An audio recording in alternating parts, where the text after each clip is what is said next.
the story of the Great Emu War is a tale of unintended consequences, political theater, and the sheer, stubborn resilience of nature. It is a historical anomaly that sits comfortably between a tragedy for the farmers and a farce for the military. To understand how an army lost to a flightless bird, we must look at a world caught between the trauma of the Great War and the starvation of the Great Depression. The promised land and the broken promise. In the wake of World War I, Australia faced a mounting challenge: what to do with its returning veterans. The soldier settlement scheme was the solution. The government offered land in the rugged, undeveloped interior of Western Australia to thousands of former soldiers. They were promised a life of independence and prosperity as wheat farmers. However, the land was unforgiving. These men, many of whom were still nursing physical and psychological wounds from the trenches of Europe, were dropped into a semi-arid landscape where water was scarce and the soil was stubborn. By 1929, the Great Depression struck, sending wheat prices into a freefall. The government urged the farmers to increase production, promising subsidies that never arrived. By 1932, the veteran farmers were at a breaking point. An invading force of 20,000, as if economic ruin weren't enough, nature unleashed a biological surge. The emu, Australia's national bird, is a nomadic species. Following their breeding season, they migrate from the inland regions toward the coast in search of water and food. The soldier settlement lands, with their newly cleared fields and irrigation dams, were an oasis in the desert. 20,000 emus descended upon the wheat belt. They didn't just nibble on the crops, they devastated them. Their massive bodies trampled young wheat, and their powerful legs tore holes in the expensive rabbit-proof fences. This created a secondary disaster. With the fences breached, thousands of rabbits flooded the fields, finishing off whatever the emus had left. The call for artillery, the farmers, being former soldiers, did not view the emus as a pest, they viewed them as an invading army. A delegation of veterans met with Sir George Pearce, the Minister of Defense.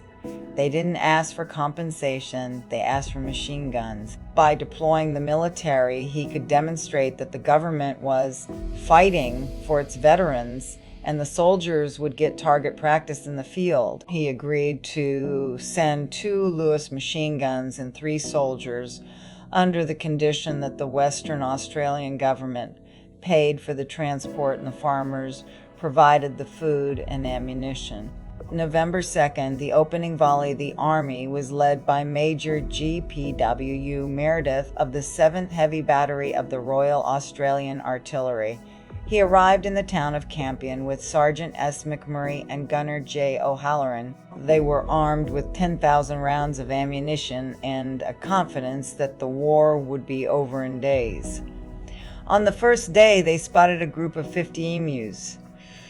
The soldiers attempted to herd them into an ambush, but the birds proved to be masters of evasion. Before the Lewis guns could be leveled, the emus scattered into the scrub, running at speeds up to 30 miles per hour. Only a handful were killed. The soldiers realized quickly that this would not be a stationary battle like the Western Front. The Battle of the Dam. A few days later, intelligence arrived of a massive gathering of 1,000 emus near a local dam. Meredith and his men hid in the bushes, waiting until the birds were nearly on top of them before opening fire. This was meant to be the decisive massacre. The machine guns roared, but only for a moment. After roughly a dozen birds fell, the guns jammed. In the silence that followed, the 980 surviving emus simply turned and sprinted away. Major Meredith began to notice something remarkable. The birds had a command structure.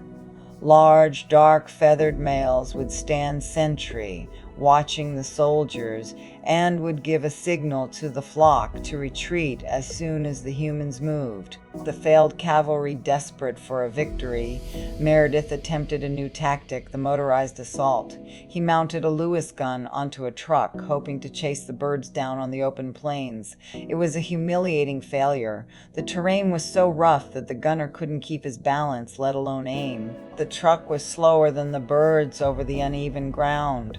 In one final indignity, an emu collided with the truck, getting caught in the steering wheel and causing the vehicle to veer into a fence. A humiliating retreat by November 8th. The war had become a national joke. The press was having a field day, mocking the Army's inability to defeat a bird.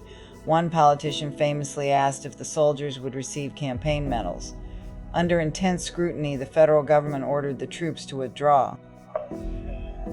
Meredith's final report was a mix of frustration and grudging respect. He claimed that the emus had the invulnerability of tanks. He had expended 500 rounds of ammunition to kill, by his estimate, only a few hundred birds.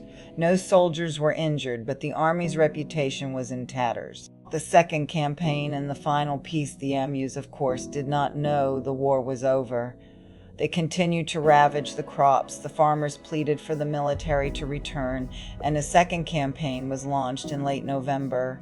While the second attempt was more successful in terms of numbers, it barely made a dent in the population of 20,000. Eventually, the government realized that machine guns were not the answer. They shifted to a bounty system, offering money for every emu beak turned in. This proved far more effective. In 1934 alone, over 57,000 bounties were claimed. The Great Emu War remains a bizarre chapter in history, a moment where human technology and military might were defeated by the simple, chaotic speed of a bird that refused to follow the rules of engagement. It stands as a reminder that when humans declare war on nature, nature rarely loses.